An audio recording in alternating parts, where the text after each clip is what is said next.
Good evening, and welcome to Todd Klindt's SharePoint podcast number 237, filmed live on February 23rd, 2013, from sunny Cincinnati, Ohio. And by sunny, I mean it's like 2 degrees outside, so maybe not so sunny.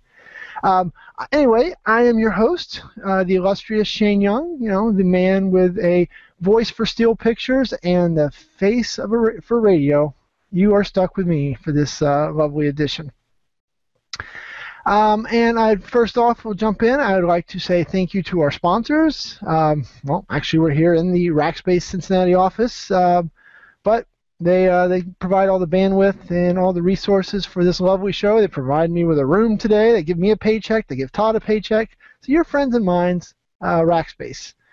And for this week, instead of giving you our usual URLs, I'm actually going to give you the YouTube channel that we're using for the cloud platform at Rackspace. I thought it was a little different. I haven't really shared it with the world yet. It's a couple different videos on, one is an overview of how to use WAP, and there's a couple other ones around how we actually do some of the things and why Fanatical Support is awesome at Rackspace. So anyway, if you get a chance, check it out. Lots of fun. All right, so that's our fancy intro. I didn't screw it up, which is always a plus because I was really expecting to have to do it a second take, but I didn't, so kind of sad. Mark would even like you to know that instead of Rackspace, it should be Frackspace Battlestar Galactica. I don't know. There's some kind of joke there. I'm not as nerdy as Mark, so it's hard to know what he really wanted. All right. So anyway, production notes from last week. Things went okay. Todd did a show with Bill Bear. Bill had some complaints afterwards, gave Todd some feedback on how he could have done a little better interviewing, and also, it turns out Bill called me right after the show and was kind of a little upset that Todd had promised I would be on the show to kind of anchor it for him, and when I didn't show up, Bill was a little salty, but he got over it. Anyway, Todd got everything out on time. It got covered in CMSWire, so CMSWire thought what Bill said on Todd's show was so cutting edge, they wrote a whole article about it, so I thought that was kind of a cool little story in the making, so kudos to Todd for doing something actually good. All right. Also, I think, on that note, there will be some more special guests coming up. Todd's kind of trying to get some of that worked out as far as scheduling and such. Obviously you get special guest hosts like me, which is an amazing experience, but he's actually trying to get a couple other people to come on and do some interviews and stuff. Help fill some of that dead air where he usually just bores you guys with jokes about his cat or his dog or whatever it might be. So, anyway, I think that's a pretty important one. And if you're wondering why Mr. Klindt isn't with us this evening, it turns out that someone tricked him and told him that the show had won an Oscar. So Todd was out there in LA last week trying to pick up an Oscar for the show, or not last week, last night, trying to win his Oscar. He got there, they're like, Todd Klindt, who? It was just like high school all over again when he showed up to pick up Betty Sue for the prom. And anyway, so he had to travel for that, so he's stuck on a plane. That's why you didn't get any Todd Klindt tonight. Instead, you get me. All right, so that gets us to an intro. That gets us through some production. Time to jump in and do some topics. The first topic, I think we'll give Todd a little more kudos. This is it's getting a little rough. It's kind of sad, actually, them having to do this. But Todd put out a good post last Friday on patching SharePoint. So hopefully most of you have seen by now that they've announced that they're going to be rolling SharePoint patches out by the Windows Update again. So I don't know if you remember, but they did that like in SharePoint 2003. It was pretty much a monumental disaster. So hopefully they've worked out the kinks a little better this time. I'm certain they have. But, with them working out all those kinks, Todd wrote up a blog post because there are a couple of changes that you're going to need to make in order to get Windows Update to pull those down. So you have to go in and select the option for you want to get more updates for more software. And Todd also has some good points at the hidden cleverly at the bottom of the post that talks about if you're using WSUS servers and things like that to patch, that you're going to need to account for those patches differently. You might want to put them in their own group. So, there'll be some different guidance kind of coming out with those along the way. But I think it's worth noting, that Microsoft is pushing the story of patches are coming from Windows Update for SharePoint. Which brings me to a tangent, actually. I was having a conversation with one of my coworkers the other day, and Yammer came up, right? We all like to make fun of Yammer. I don't know, I still don't know what the hell it's used for, being quite honest. And I refuse to use it, so I'm probably not ever going to learn. It's the internet's hard. I don't want to mess with it. But anyway, my coworker was kind of challenging, like, man, how sad do you think that Microsoft is? They spend all that money on Yammer. And I actually went the opposite way with him and said, I think Yammer's been a huge success for them. Or the Yammer acquisition, I should say. All right, they got the Yammer software, they're increasing their social, blah, blah, blah. No one cares.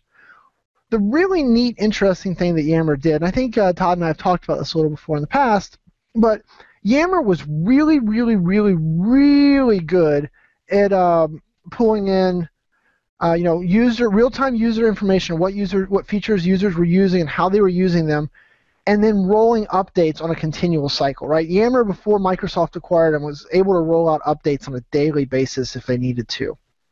And I think that that's really why Microsoft invested all that money in them. Is that to be able to get that infrastructure, that know-how on how to actually patch systems that were live and being used, and doing it based off of not just a gut feel of what needed to be done, but actual telemetry around what was being used and not. Right, because you've already seen it. We're seeing that the SharePoint updates, they've been telling us for years they want to update Office 365 every day, every week, every month, something crazy like that. We're seeing that roll into, SharePoint on-prem. They've alluded to, or really pretty much bold-faced said, with Windows 10 we're going to see patches come, just kind of always being patched as they see needed. So I think it'll be interesting, as we see that and they continue to evolve. But know that a lot of that stuff has actually came from the Yammer's acquisition, and I think that's part of the Yammer acquisition a lot of people don't really give Microsoft credit for there. So anyway, more patches. Todd wrote a blog post on it. Kudos to him. The last Todd positive thing, and then we'll get back to the regular schedule Todd bashing. He left me a note to make sure that I talked about a tablet version of Office 2016 is available in the beta store. So that's, I think, pretty exciting. He actually didn't leave me a URL for where to send you for that. But the touch version of Office is coming down or is already out there. So you can start playing with it, get a better feel. It's also supposed to resize for mobile devices and be a little more full feature.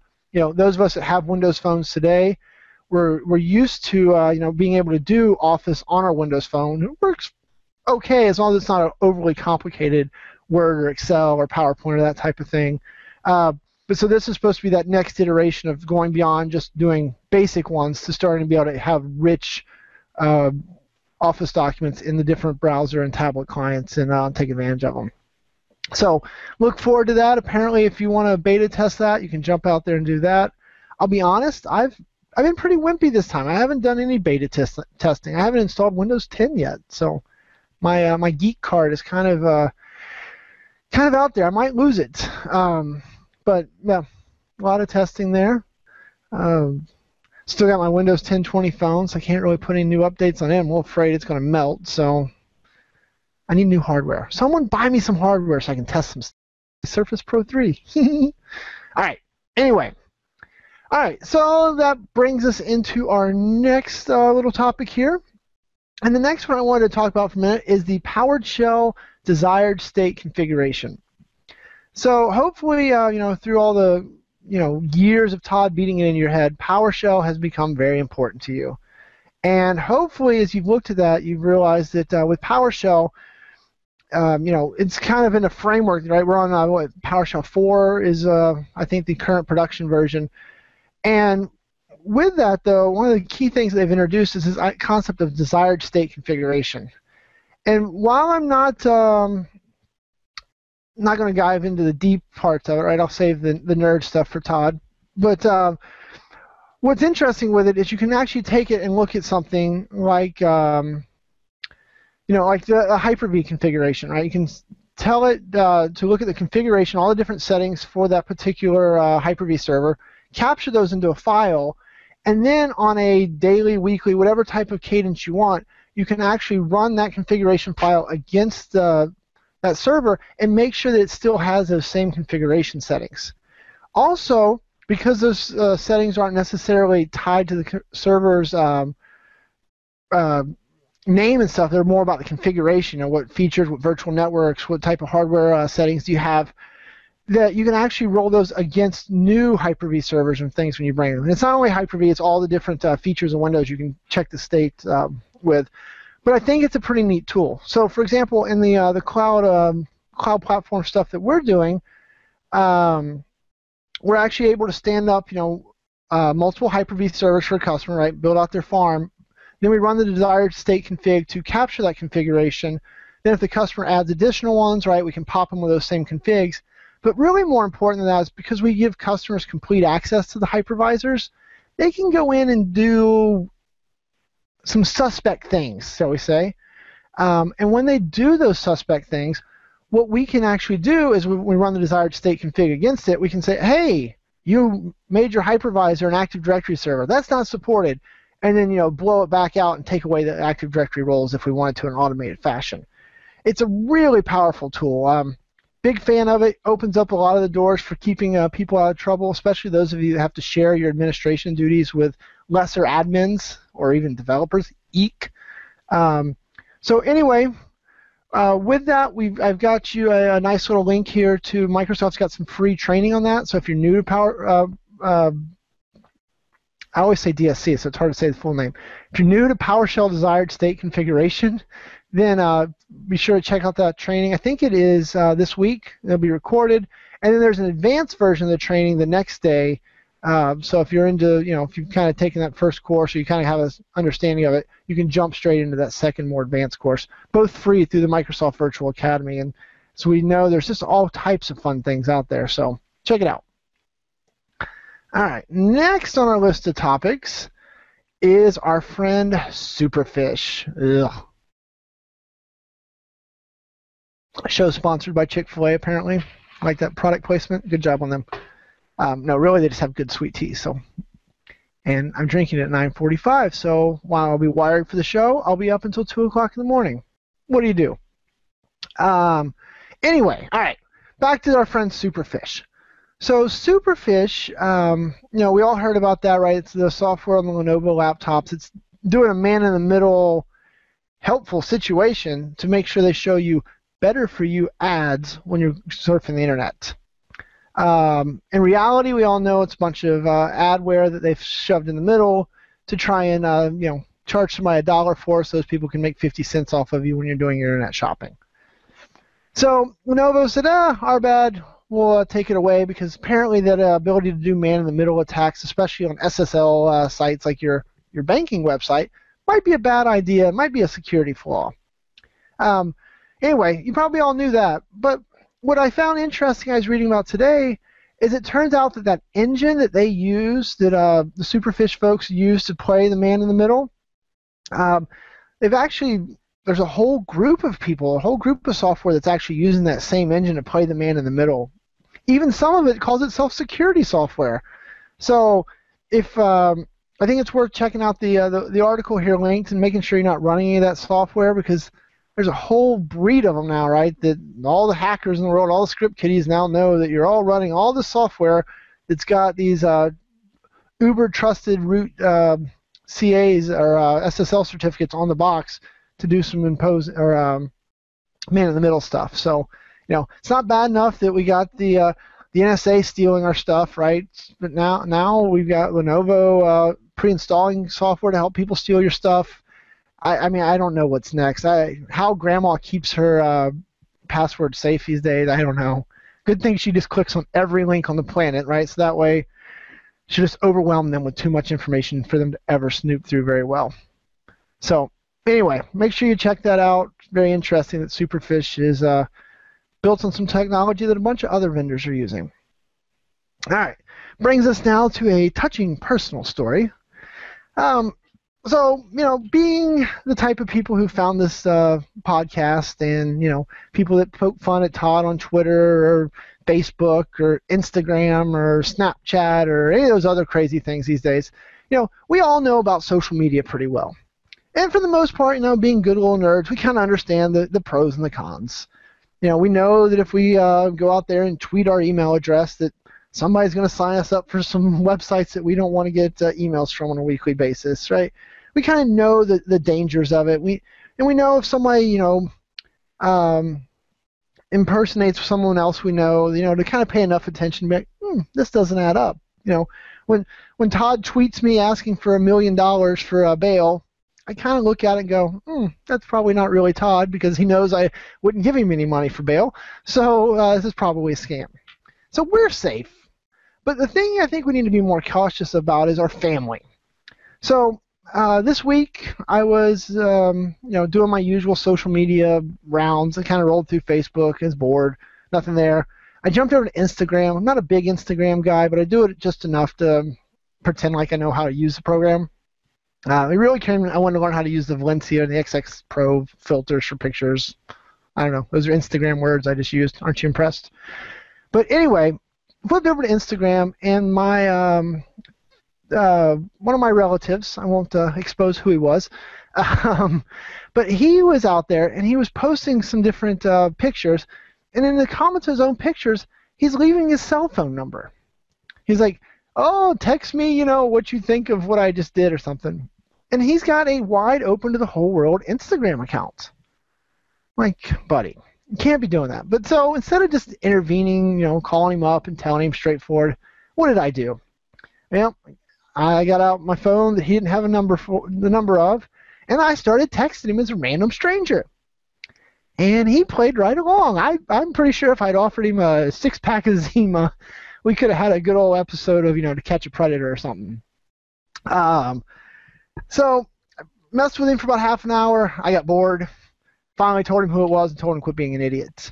But I think it's pretty important to remember that while we all take for granted that we're really smart and that we understand you shouldn't put your cell phone number, or if you do put your cell phone number on Instagram, that when the stranger starts talking to you, you probably should cut that off, doesn't mean that you should actually, let that happen. So, feel free to remind all your loved ones that Instagram and the such, kind of a little creepy if you're putting things out there that you don't know any better for.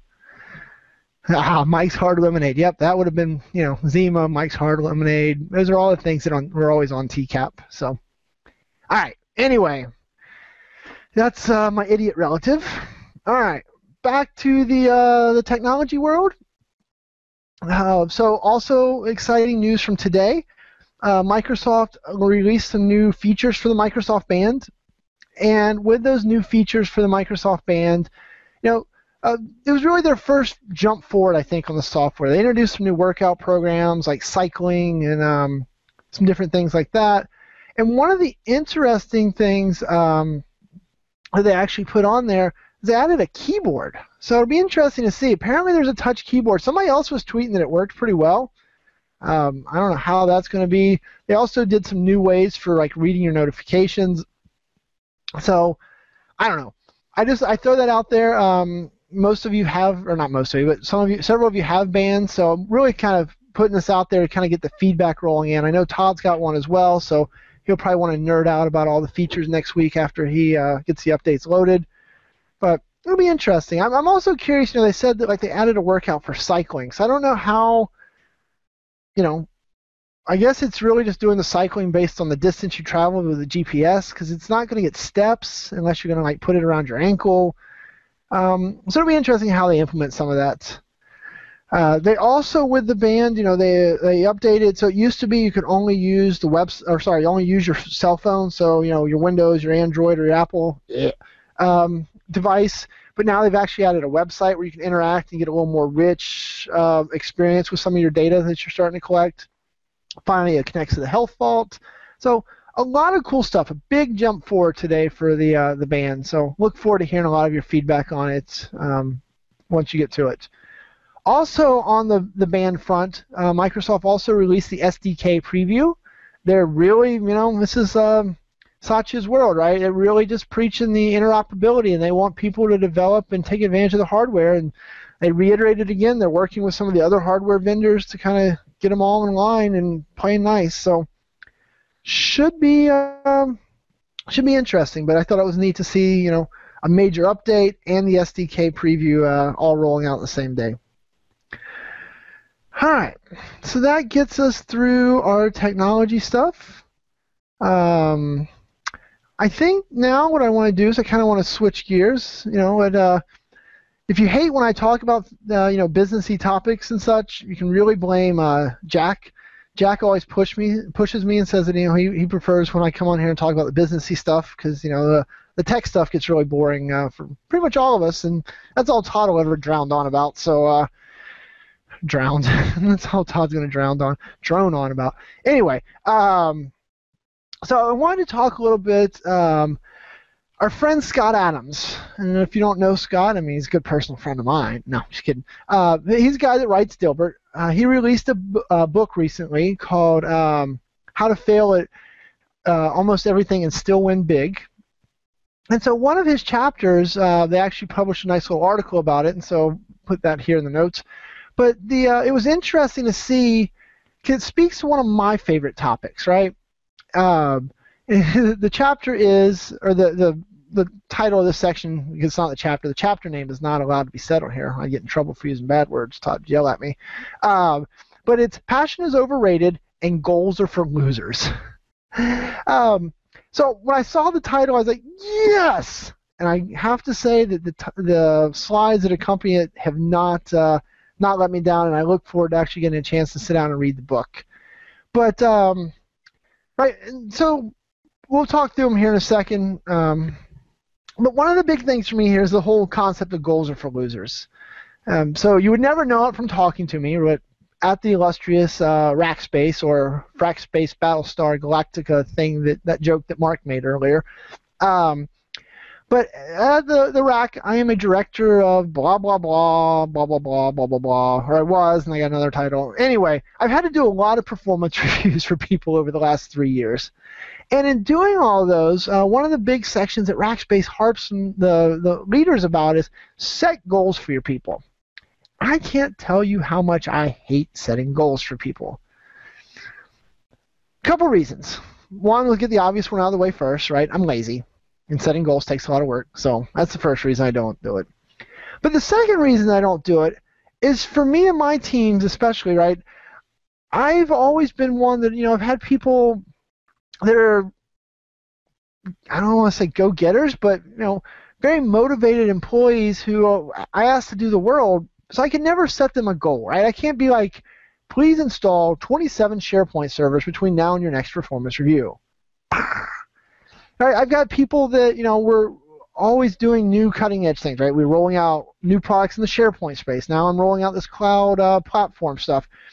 And the ball, we change about once a week what we're working on. So how do I set you a goal on January 1st and be like, hey, on July 1st, I'm going to judge you whether or not you did the thing that I set back on January 1st, even though by February 1st I had told you another thing to do, and March 1st, it's just this vicious cycle of we're always fighting to keep up with technology, right? We're always trying to just have to adapt and do. We're a very agile group, even though I don't really know what that means.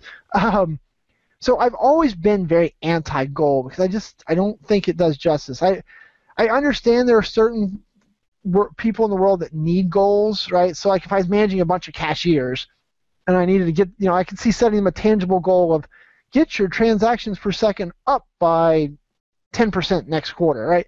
That's a tangible goal for a person who works in a very rigid, repeatable environment. Get it. That's great. The last goal I set for one of my guys was be more awesome. I set another goal for someone that was be more of an asshole to people, right? Because he was too nice of a guy. He got ran over too much. I was like, you're super smart, dude. You just need to tell people to a little more often. So those are the type of goals I set when I have to set them. All right. So anyway, back to passion is overrated and goals are for losers. I get stuck on the goal stuff. All right, so in this article, it walks through some fun stuff, and it goes into the fact that one of the advices that you get a lot as, when you're in high school, poor Todd and his guidance counselor, she probably told him all the time, right? But do what you're passionate about. Do what you love, and life will be great. It'll never feel like work. And so then when they do interviews with, rich, successful people, right, what do they say? Hey, just ride your passion, and you can be successful and rich like me too. Well, one of the pieces that it articulates, if passion's all it takes to be successful, and we always interview the American Idol winners every year, right? And they're like, oh, I was always passionate about music. Yay, that's how I got here. You should be passionate about music too. BS, right? All 10,000 people that applied and stood in line for hours to be on American Idol, they were all passionate. Why aren't they there? If it just takes passion, it's a bunch of crap. In reality, right, what the article or the article here talks about is that for most people, when you're doing something, you're doing it really well, right? So, for example, me crushing this netcast right now, I'm very passionate about it. If I was sucking at the netcast like Todd does every week, I wouldn't be passionate about it, right? The passion seems to kind of follow whether you're doing good or you're doing bad. And so, you have to kind of look at that when, you don't want to hear the successful person be like, hey, you know what? The reason that I'm so good at this netcast is because I am intelligent, I am beautiful, and I have a perfect voice, right? That's not what you want to hear. So I can't say that. So I got to be like, well, the reason I kick butt at this netcast is because I'm passionate about it. Yeah. Anyway, so that's one of the interesting things about this as well, is everyone who says just follow your dreams and do the passion, they're really missing the boat. There's also another article here I'll post, and it's from our good buddy Mike Rowe, right, the Dirty Jobs Mike, and he has the same type of feedback for the world. It's great to say, go be passionate, but in reality, you probably need to do something that's going to feed your family more than you're going to be passionate. You know what? There's a reason they call them starving artists, right? They're the ones that got the advice. Oh, dude, you're passionate about drawing pictures of doodles and stuff. That's what you love. You should do it. You'll be happier in life until you realize you're dirt poor living in a cardboard box. And I mean, I've got 1,000 stories, but I get in trouble for telling stories about the wife's friends, but same type of deal, right? People that went to school for advanced foreign language linguistics, and now they get a job teaching Spanish at the local high school, and they're really mad at all of us because they make $5 an hour trying to, tutor people in Spanish, but they went and got a degree that you weren't going to become the next Bill Gates with a foreign language articulation degree. So anyway, I think that's another one of those tough topics. You have to just be honest with people and be like, hey, you can be as passionate as you want, but if you're not any good at it, kind of like me at golf, at some point you have to admit you're probably not going to be on the PGA Tour. So then the last piece of it here, it kind of goes back into the goal stuff. So I guess I told my stories out of order here. Yeah, not a trained professional. But with the goals, it talks about, goals are arbitrary, which I kind of alluded to earlier. Instead, you're better off to try and set up a system, right? So I think one of the examples that it uses, I'll just scroll down here and find the example it uses for goals so I don't mess this up too. I feel like I'm being judged now. You've probably all read the slide decks. So one of the goals is, for example, losing 10 pounds is a goal, but that requires willpower, and you only have so much, we have a very limited supply of that, so it's really not, setting a goal of losing 10 pounds is really not tangible. It takes hard work. So what you're better off doing, instead of saying I'm going to set a goal to lose 10 pounds, you're better off to put in place a system for learning to eat better, right? So cutting out trips to Chick-fil-A or McDonald's or this bag of Nestle Crunch Hearts that I have on my desk. It's amazing I don't weigh 10,000 pounds. Right, but putting in a system of healthy eating will help you actually lose that 10 pounds and becomes achievable. So it's not about the goal, it's about creating a system that allows you to do it. The same with things like customer service or having a better SharePoint farm, right? You can't say, I want to have the world's greatest SharePoint farm. You can say, I want to have better policies and procedures around how we're going to maintain our SharePoint farm and putting governance in place. Boom, boom, boom, boom. Right? You can put in a system in place to have a better SharePoint farm that might get you to that goal, but it's not about the intangible goal of the world's greatest SharePoint farm. It's about creating a system that produces the behavior you want. Just like we were having a debate today, one of my goals, see, I have goals, is to be a billionaire. And so what have I done? I've done some of the legwork around being a billionaire in that I've got my billionaire name picked out. So if I ever become a billionaire, you will no longer refer to me as Shane. I will be C.S. Young. And so my friends like Montgomery and Williamsworth and Rudolph and all those fun people, right? They will know me as C.S. Young. So, that's part of putting my system into place to getting to be a billionaire. Billionaire name seems to be the first step in my system. Whether or not it turns out to be successful, not going to know for at least a while. All right.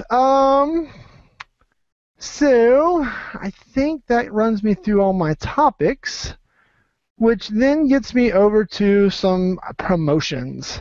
And really the only promotion that we have right now is Mr. Klindt will be at SharePoint Evolutions right over in London, April 20th to the 22nd. And he'll be doing 2 upgrade sessions on Wednesday morning. It's odd that he gives dates for when he'll be there, but then just says a day of the week of when his sessions are. I don't know about you, but I might have said April 21st. Just throwing it out there next time.